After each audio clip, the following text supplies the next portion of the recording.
Great to meet Jared Galde. Before we dive in, here how the call go. Today I'm joined in by Jared Goldie, owner and managing partner of rootedsoberliving.com and the nextbed.com. We will dive into your growth story, scaling strategies, market insights, and what's ahead for 2026. Your recovery real estate partner. We buy the houses, you help the people. We'll start with your background and the industry trends you are seeing. Then we will discuss your current challenges and where you want to be in next 6 to 12 months. Finally, we will wrap by exploring next steps if it makes sense. The whole conversation will take about 30 to 40 minutes. Does that sound good? That's great. Can you please share a bit about your role and how it comes into the bigger picture at your company? Yeah, sure. So it started, my partner and I, out of, I would say, necessity. What we do is we provide sober living houses. And I had this vision of figuring out how to make passive income, which I now see as a complete myth. And I think a lot of people starting in real estate think that that's where they're headed. But I had this vision of making passive income so that I could be really purposeful with my time and give back. Generosity is a core value of mine. So I wanted to figure out how to give back a lot and have a lot of time to do that. And so I was trying to be a real estate investor in all sorts of different ways. I've been in real estate since 2012. About 2016, I really started just investing rather than brokering and things like that. And so, the investing was like anybody who's starting out in investing and doesn't know exactly what their niche is or trying to do. It was hard. I built a construction company. I flipped a lot of houses. I did all sorts of different things, and it was nowhere near passive. And in 2019, we found a nonprofit. This is up in Washington State, and a nonprofit named Oxford House is a national nonprofit. They house people recovering from drug and alcohol addiction. And what I learned about that was that they needed houses everywhere. And that first one, it really, created this model, whereas the town that I grew up in, and it was a really, really, really nice house. I mean, one of the nicest houses we had on the market.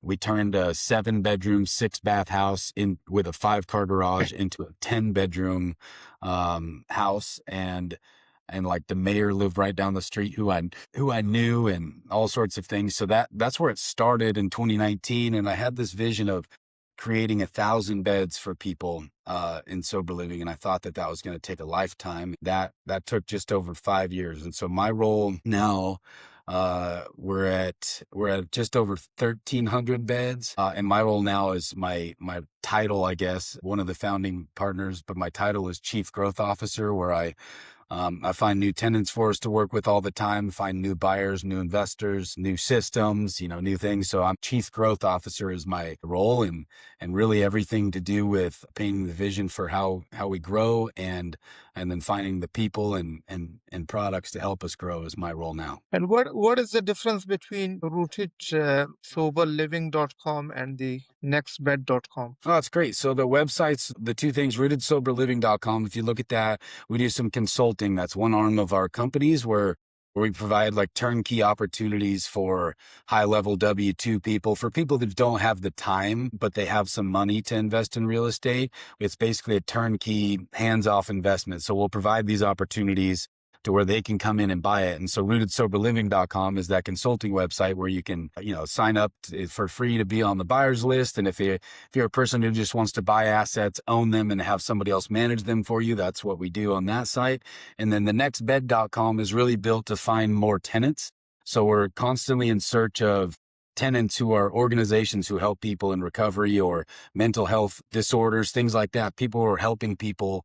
We look for tenants all the time. So the next bed is designed for that, for people to understand in that space, tenants to know that we're here for them. And then Rooted Sober Living is for consulting for people who buy the assets. So Root Sober Living is more for investors. If somebody has no time, or they want to appoint you as a help for their property investment journey. That's what you are you are there to help the people with who wants to join in into real estate business. Yeah. Correct. Yep. They can, it's sort of it's a hands-off thing where we provide the opportunities and we manage it for them. So it's certainly meant for people who want to invest in real estate, and it's not like a investment partnership. They own the whole asset and we manage it for them. Oh, okay. Oh, okay.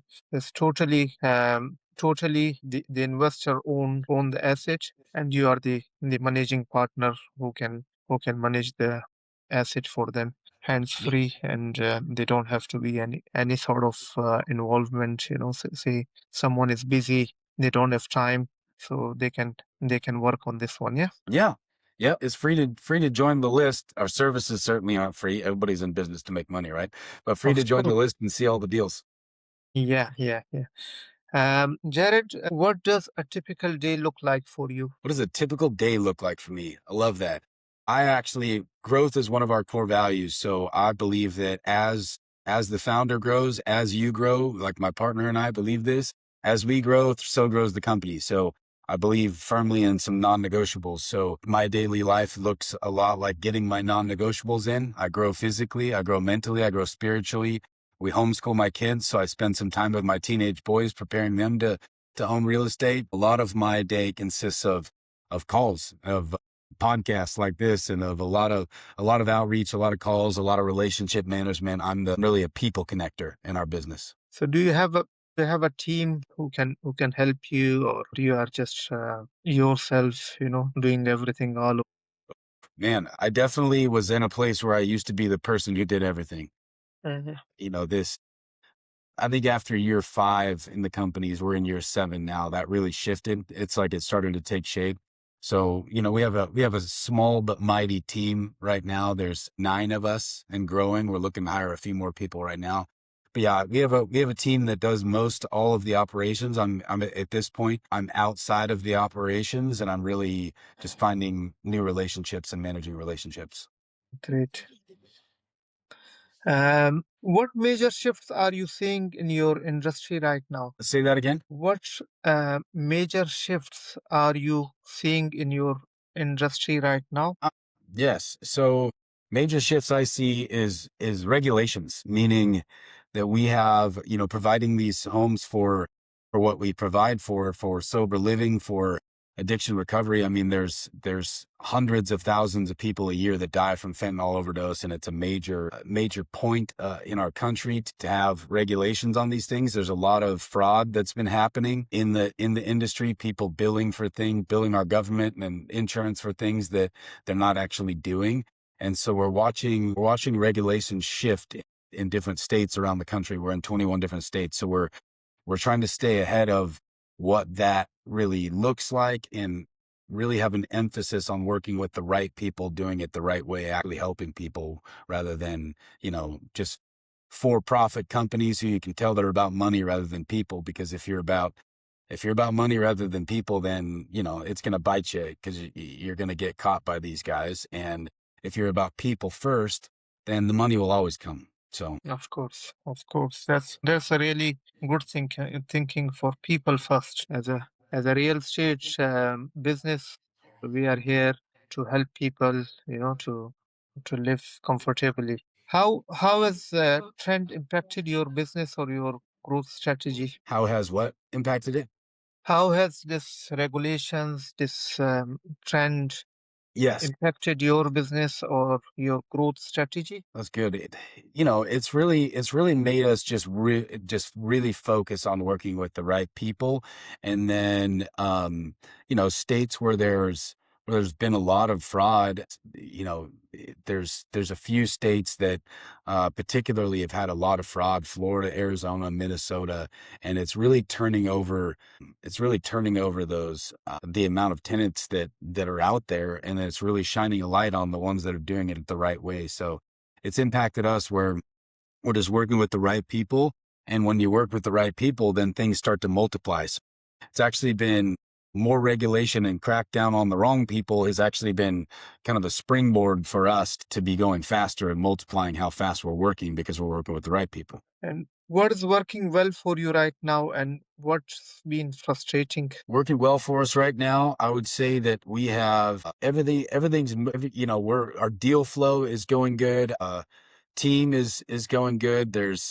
I think the frustrating thing that I know that we're working on, I think is part of what you do, which we haven't talked about. I would say the frustrating thing is we know the power of AI, and implementing that into our companies has been, I would say, frustrating, interesting. There's a lot to what that looks like, and there's been some good sides to it, some bad sides to it. And then I feel like we don't, there's like this burning thing in my gut, like we're behind the ball. We haven't built in enough or done enough there. So I'd say that we're heavy on people. We know the power of AI. We've implemented it in some ways, but I don't think we've integrated it enough yet. Yes. So the frustrating is you know the power of AI, but you want to know how to bring the improvement in your business through automation, through AI, which can give you more time, to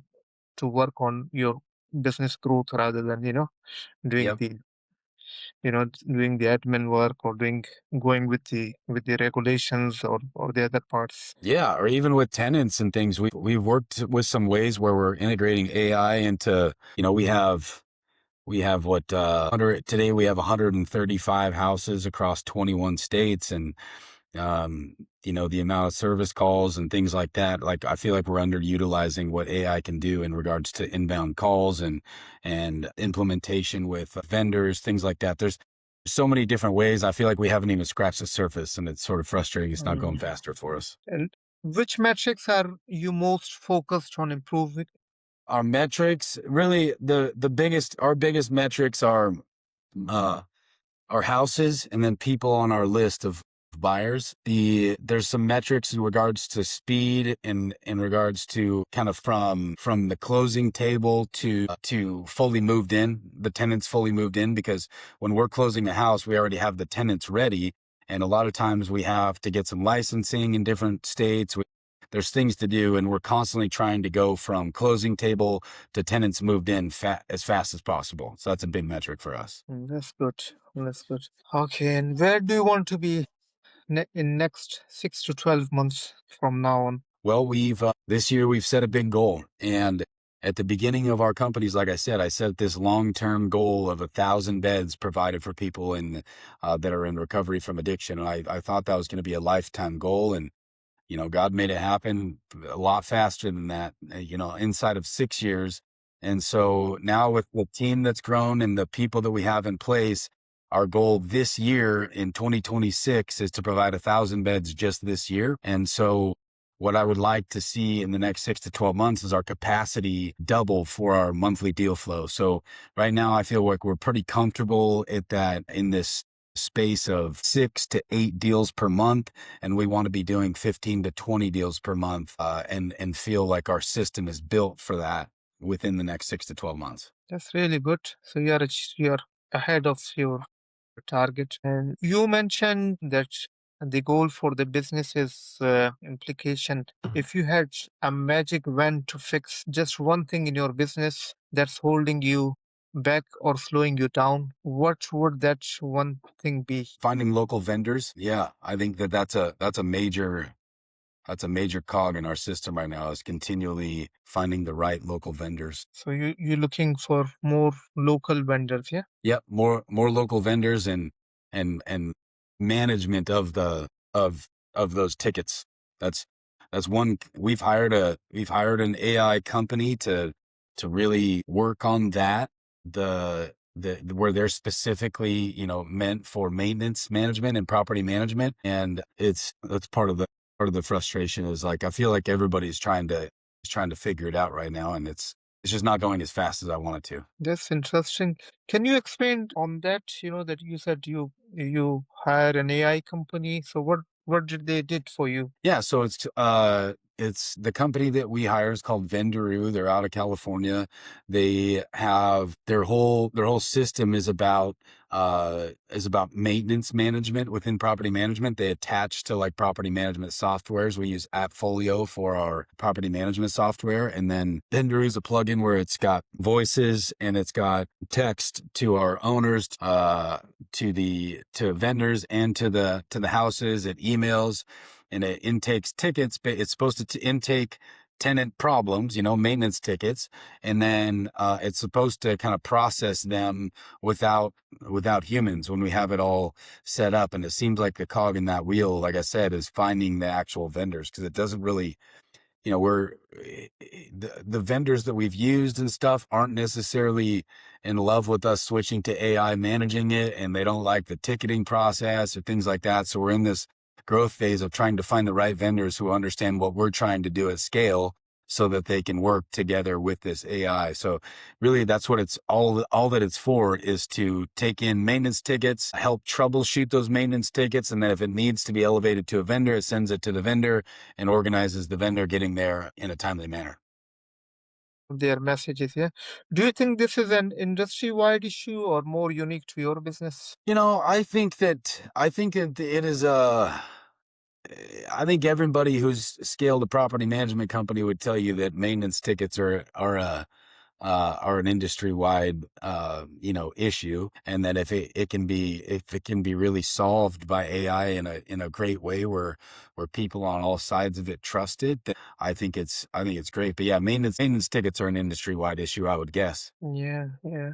It's more on the maintenance. You need to inform the people the owners and also your maintenance team on time to act on it. That was great. Thank you for sharing these insights. Once we have compiled all our podcast conversation, I will send over a summary that should be really interested for you. Awesome, man. So one other thing, I was talking, when you said about the AI implications on your business. I'm going to be editing this podcast call tomorrow, and I would love for us to reconnect later this week so I can go through the clips you gave you gave access to everyone for your own marketing. Cool. So these AI things, these are the challenges we are currently having. As a thank you for us to coming on. I would love to put through a short customized growth plan for you. So what is working in the industry right now, and a few recommendations which is tailored, based on your podcast you shared with us. Yeah, That sounds great. would that be helpful for you? Absolutely. Yeah. Look forward to that. Yeah, perfect. Shall I arrange another call, uh, another call with you where I can go through these clips and I can see if I can help you with any sort of these things you said to me. I'm available on. Let me just check my diary. Just one second. So today we are on. So what time is there right now in Texas? 9. 9:34 a.m. Yeah. Okay. So which we have here 9:34. We have 3:34 p.m. Wow, it's a big time difference. So let's see if I have uh, tomorrow. No, tomorrow I'm booked. Monday 19th. Are you available? Same time? Yeah. About 9 a.m. 9 a.m. Yeah, That's great. 9 a.m. That will be fantastic. I'll book you in for 9 a.m. Yeah, on Monday 19th. Yeah, Sounds great. I look forward to it. Monday 19th. Let me just write down Monday 19th for 9. Thank you so much, I Jared. appreciate you here. I'll see you on Monday. It's great to See meet you. you. Nice talking to you. Have a great time. Enjoy the rest of your day and speak to you on Monday then. Yeah. Thanks a lot. Thank you. Bye bye.